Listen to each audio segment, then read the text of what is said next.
नमस्कार, आप देख रहे हैं द दस्तक 24। पेश है अब तक की बड़ी खबरें।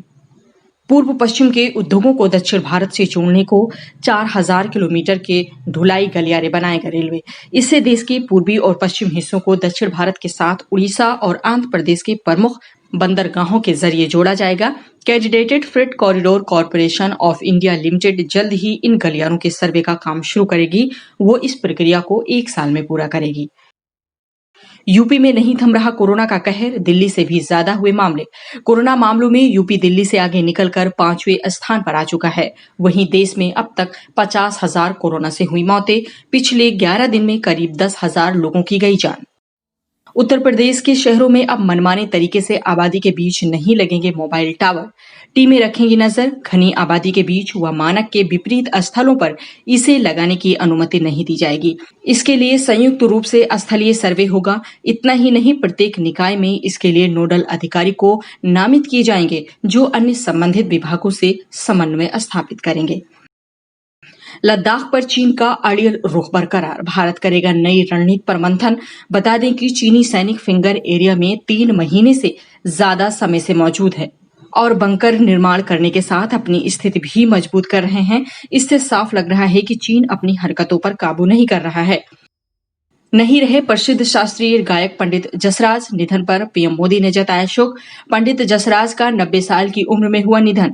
पंडित जसराज के निधन से संगीत जगत शोक में डूब गया है। पंडित जसराज ने भारतीय शास्त्रीय संगीत को विश्व फलक पर महत्वपूर्ण स्थान दिलाने में महत्वपूर्ण भूमिका निभाई है।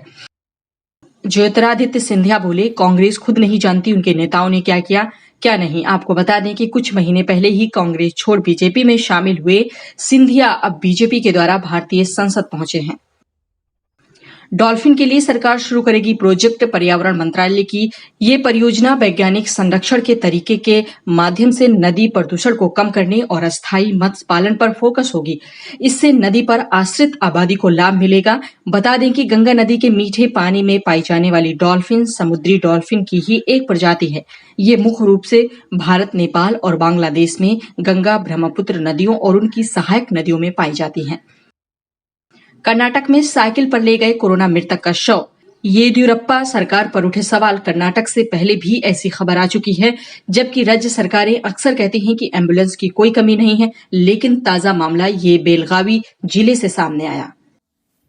कोरोना संकट। जापान की अर्थव्यवस्था में 28%, इजराइल के जीडीपी में 29% की गिरावट। कोरोना संकट दुनिया की अर्थव्यवस्थाओं में मंदी ला रहा है। जापानी मीडिया की खबरों में कहा गया है कि द्वितीय विश्व युद्ध के बाद ये अर्थव्यवस्था की सबसे बड़ी गिरावट है। वहीं इजराइल के केंद्रीय सांख्यिकी ब्यूरो के मुताबिक कोरोना संकट की वजह से उपभोक्ता खर्च, व्यापार और निवेश सब पर असर पड़ रहा है।